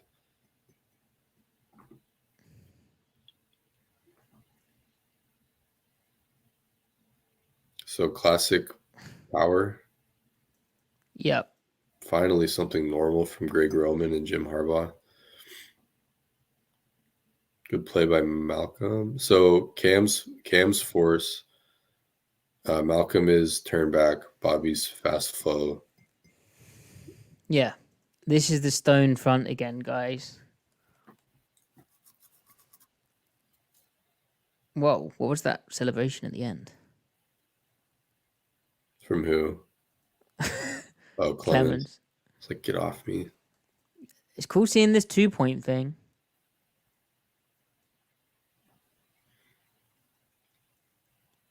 Damn. Dude, Clemens made plays, bro. Spilling the tight end, the kind of screws up Dipping the inside the guard pull. What is their pullers just seemed completely lost in this game. yeah. Like, why is he wrapping around for him?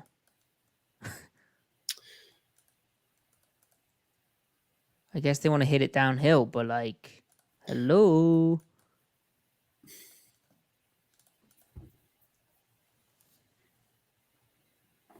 Yeah, also Clemens does a great job. So you don't see, I don't like this run scheme against what they're the front though. Like there's no bubble. No. And that's why Seattle's classic stuff is so sound. Like it kills zone and it kills gap. Yep. You know? Like Pete Carroll's mind, you're sound for everything against the run up front, and you teach good corner fundamentals, it's hard to score points on you. And he did it with a bunch of like mid-rounders who became great players, but like talent-wise, like so Ricardo in the chat says Kaepernick's a one read run it type of guy, isn't he? I mean, at this point, like in 2013, yeah. And also his offense was designed for that. Yeah, and like Greg Roman is not going to take Colin Kaepernick and make him something more than he can be at this point. Like Greg Roman isn't the guy to do that. All right, so finally a successful run. Who screws up? Is it Bennett? Kind of. I mean, they're in Phoenix, right? So it's tough. Yeah. So Malcolm's the edge setter, so Sherman has to fall in.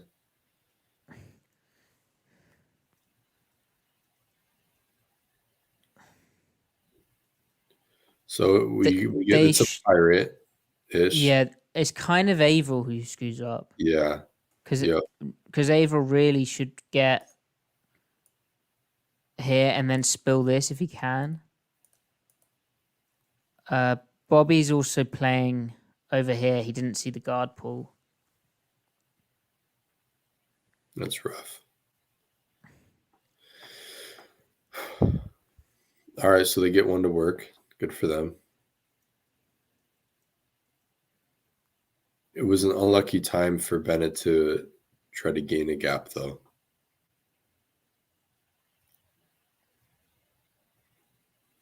If Bennett stays in the B gap, they're probably fine. Which is why pistol's so good, because it looks like it's going that way and it's not. Yeah. Oh, with a big hit here. Yeah. Wow. All right.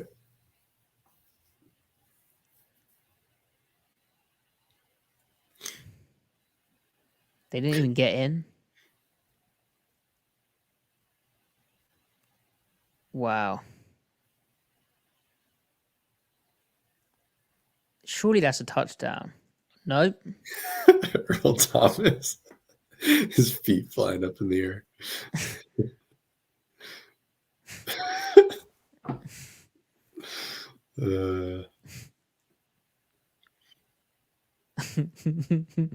So Bobby, if that doesn't score, it was Bobby that helps. Yeah, this is so.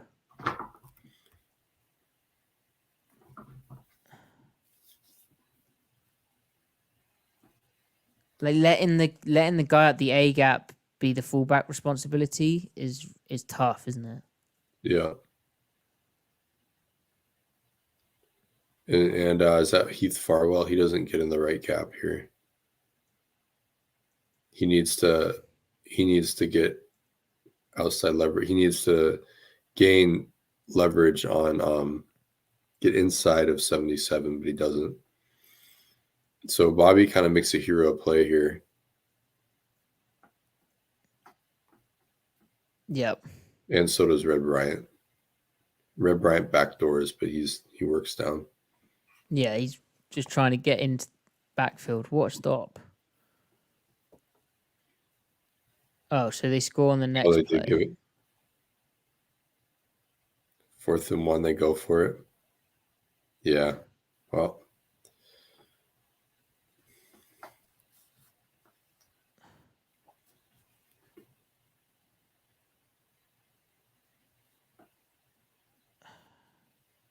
Ten nothing down.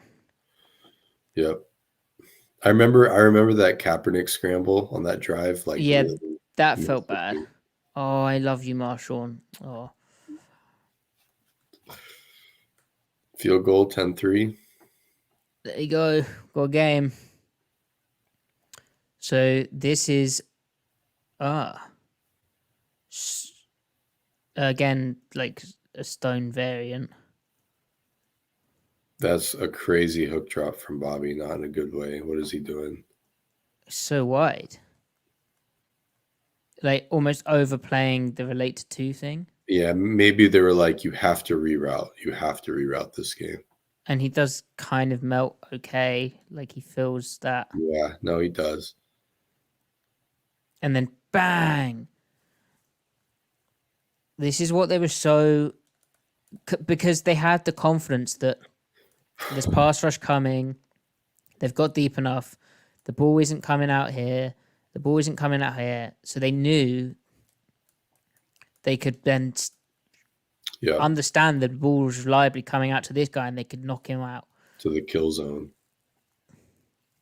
Instead of having to hold their depth forever. Yeah. And this is what like all the good defenses do. All the best defenses. But Seattle just took it to the extreme. But like the 49ers now, this is all they do. Yeah. So that's interesting, Griff. It started out like that thing again. And then they very specialized front plan.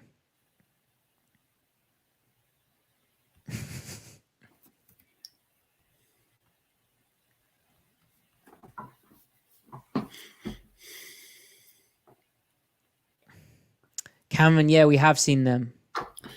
Cameron, that I think they're on YouTube, aren't they? Yeah. But those are really yeah. Go ahead. That was a lights on moment for me watching them. Yeah. Yeah, it's I can't recommend that enough to anyone watching right now if you want to learn it. A lot of the Seahawks principles or Pete Carroll's principles. We can't say Seahawks anymore. Yeah. Unless they hire Dan Quinn. Yeah. And Cameron, I don't know if the ones on like publicly available have like Boston on there, but like, I mean, Boston is like what we're talking about here when we're, it's the same. It's cover 3 to the solid side with an over front. Just Seattle took it to the next level with this 6'2" stone like variant of it. But yeah, that Bo Pelini stuff is unreal. And thank you to the person who gave it to us, because I don't think we can publicly say who it was, but they're a very nice person.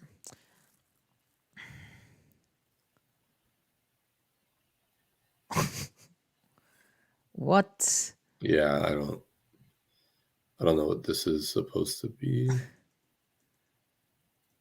Busted play or like a designed like super stretch? But look at Malcolm. Look at Malcolm string it out. Yeah, and look at Mike Beebe, just a maniac going inside. Yeah. Dude, like to a degree, Michael Bennett like invented football, like with how he played stuff.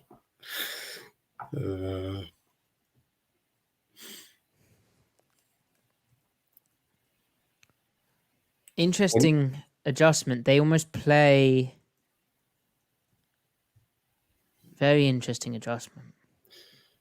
Even though this is 2013, 2014 Michael Bennett and 2015 Michael Bennett is probably like, after Cortez Kennedy, like the single best season of a Seahawks defensive lineman ever. Not that I watched Cortez Kennedy, but Like he gets better after this season, even Bennett does. But Griff, look at this adjustment. They play this guy like a 4-eye. Yeah, that's interesting, isn't it? I guess because they are really expecting this type of thing, and they want to keep. Yeah, I think he's thinking I got to work over the top of the tackle if it's gap scheme. Yeah. So he's just cheating, right? He's just cheating. What? Like he's Well, probably. I don't know, because look. Oh yeah. It's like they set the. Yeah, it's like they're playing under. It's like under but over, you know. Yeah, yeah. It's interesting.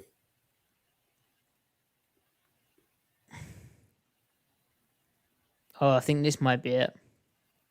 Yep, here we go. Beautiful. That's an insane play. So guys, Earl Thomas is the final 3 player. So he's keying the innermost receiver to the field, to the passing strength, that guy, the number 3.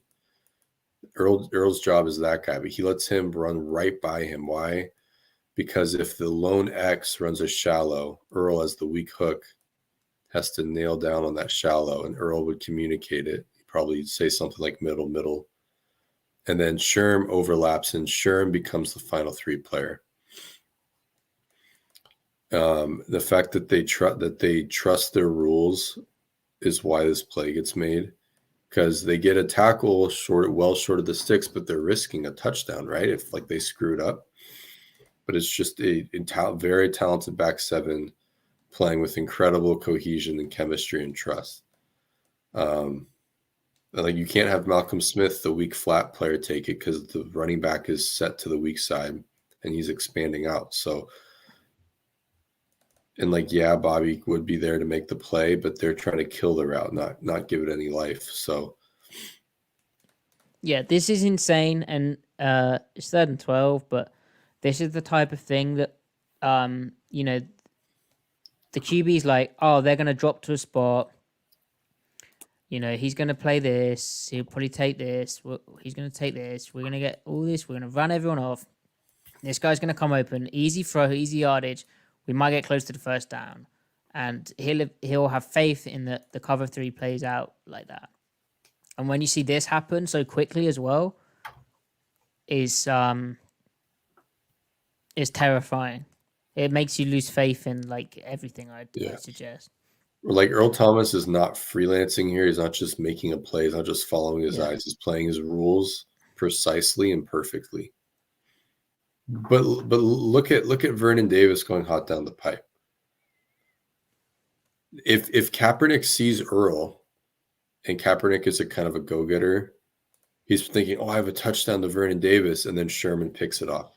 Yeah, and this is the exact same kind of trust, faith, cohesion that showed up in Super Bowl XLVIII when Cam Chancellor had the pass break up in the strong hook of against Wes Welker's like they were all on the same page. They all understood how different patterns would and the tools that they had in the scheme.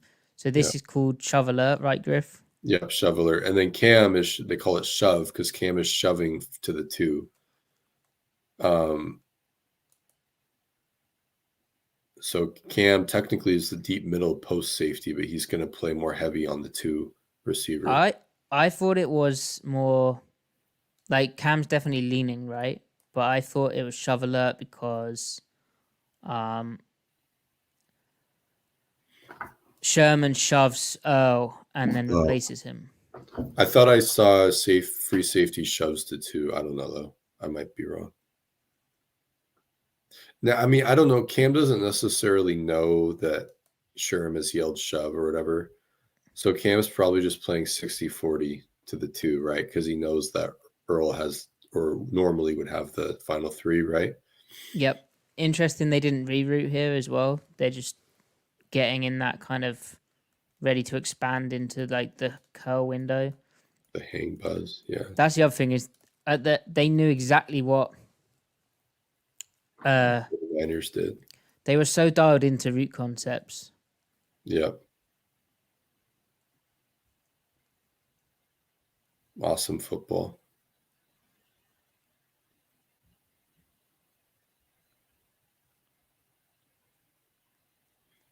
Yeah, and you can see the Earl eyes here. Yep.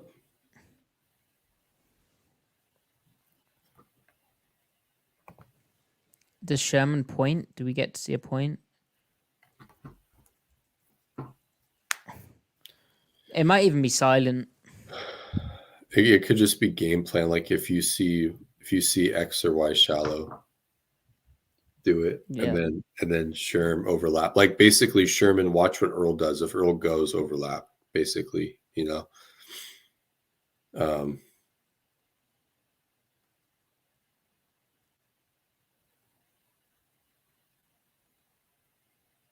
We could watch the offense from this game at another point after we do the defense all the way through in the Super Bowl, but The offense. come on now. This is one of the best run Why? games in the league. One of the best play I mean, action games in the I league. do love me some Marshawn, but okay. Well, that's the end of the first half. We could stop there. Did we do it? Okay. Wow. I'm surprised we got there. All right. So what's the score? 10-10? 10-3 still. All right. Or did they score at the end of the half? No. So Matty, Ricardo makes a good point. I'm having a hard time following, not gonna lie. I don't know what a bear, Sam, or Mike is. So we should spend a little more time explaining that bear is a front. So a bear front is you have 2-3 technique defensive tackles, or one of them could be a 4-eye. So you're a B gap player, and then a nose tackle, zero technique nose tackle, head up over the center, and then Sam means strong side linebacker. Mike means middle linebacker. Will means weak side linebacker. So Ricardo, Matty's drawing up a bear front right now. So the main thing of a bear front is your 3 interior defensive players on the D line are 2 defensive tackles and a nose tackle. And the 2 defensive tackles are either in a 3, and occasionally one of them is in a 4-eye, but you'd still call that a bear front.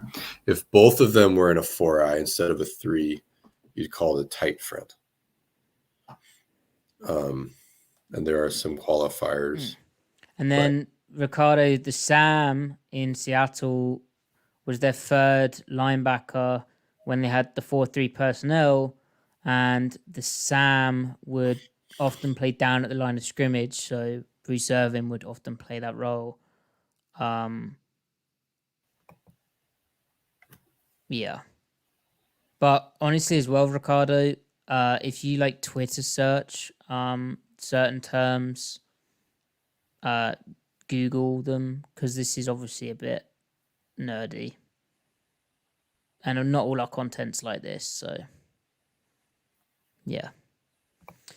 So I guess, chat, we'll pick this up next time for the second half. I have to do another thumbnail, Griff. I've wasted our good thumbnail. Oh no. It was so good. We'll figure out the second half. Should be fun. That was so fun. Cold here. That was fun. Though all the heavy stuff, I should have been expecting it, but it threw me off a tiny bit. I remembered it, but I just forgot like how heavy Harbaugh got. Yeah. Yeah, he's such a freak. I wonder what Harbaugh would do in 2024 in the NFL. Don't want to know. If he's going to the Chargers, like, how does that work? Yeah. Herbert and Harbaugh would be very funny. Very funny individuals. B Fatty saying, "Come on, guys, run the likes up for my dude. I'm going to slam a few beers and go pick up my kid from his babysitter. Have a blessed day, everyone." B Fatty, drink responsibly, but enjoy that. Also, hopefully you're picking your kid up while like walking, not driving. Don't drink and drive. But yeah, thank you so much. Yeah, please do like the video. We'll be back with the second half stuff. There's so many things that we could cover better. I think we need to talk about the two different types of cornerback technique in cover three. Yeah.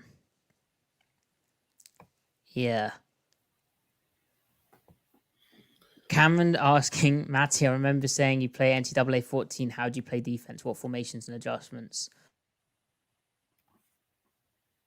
Oh, Matty, you're muted. Is my mic connected? Is this the right mic? I feel like it's the wrong mic. It's the wrong mic. Here's the correct mic. Right. I just play the nickel, like 4 down front, and then I just play for trips. The cover 6. No, there's a cover 3 cloud, but play the cloud to the trip side, and then the yellow hook linebacker nearest to the running back, put him man on the back, then user the weak curl flat or like weak purple zone, right? And then man the weak side 1. And then you just play it like 3 bars and you're just the 3 up player. Then just run cover 2 and put the 3 tech to the side of like the short side, then send the corner if it's and then play man and then cover 2. And then if you could really on that game, it's just corner routes, isn't it? And then out routes. But I fancy myself as pretty good on defense on that game. Like I had the sliders all the way up and Heisman, and yeah, it's pretty sick. It's sick stuff. Maybe I could film it. Screen cap it's very sweaty. But yeah. And then cover 0. There's 155 prowl. You have to send cover 0 on that game as well, because the computer's good, but you just have to get into ways of like it's not cover 0 basically. Anyway, it's a stupid game. It's not anything like real life. But basically, beat of 3 up is 3 player. When it's and play cover 3, and then when it's 2x2, play soft sky, your version of soft sky, and be the curl flat player. Then big thing as well is shading your zones. Shade your zone coverage to decide that you're not using on, and all that sort of stuff. That's a lot of stuff. Yeah, I'll release a, hey guys, here's how to play NCAA 14 defense in 2024. 10 years on, I finally cracked the code. There you go. Oh, Cameron, just commit pass when you know it's pass for pass rush. But I'll show you I'll take a pic. I'm gonna post a picture of my defensive stats this year with the West Virginia Mountaineers as we look to complete I think it's our 19th year of national championships running. There you go. Although recruiting went bad because like I may have been playing while slightly intoxicated, and I think we've got like the 7th ranked recruiting class. So next year could be tough. I might walk. I might go to Alabama. Now Saban's gone. Right, okay. That's enough of that nonsense. We'll be back. I don't know when, Griff. We probably need to do this sooner rather than later. Yeah, I'll do it tomorrow if you want to. All right. Yeah, let's do it tomorrow, maybe slightly earlier. Or actually, or normal time, and I just nap before. And then I'll be a bit more dialed in. And yeah, there's still a lot of things to talk over. And there's the best plays to come. Yeah. Although that Earl Thomas shove alert play was unreal. Yeah. Some of those run fits were good, but yeah. Yeah. Yeah. I don't know if it's a good game. Like, it is obviously a good game, but like in terms of, I can't believe how poor the 49ers have been so far. Made to look bad, but bad. All right. Right. See you guys. Peace out.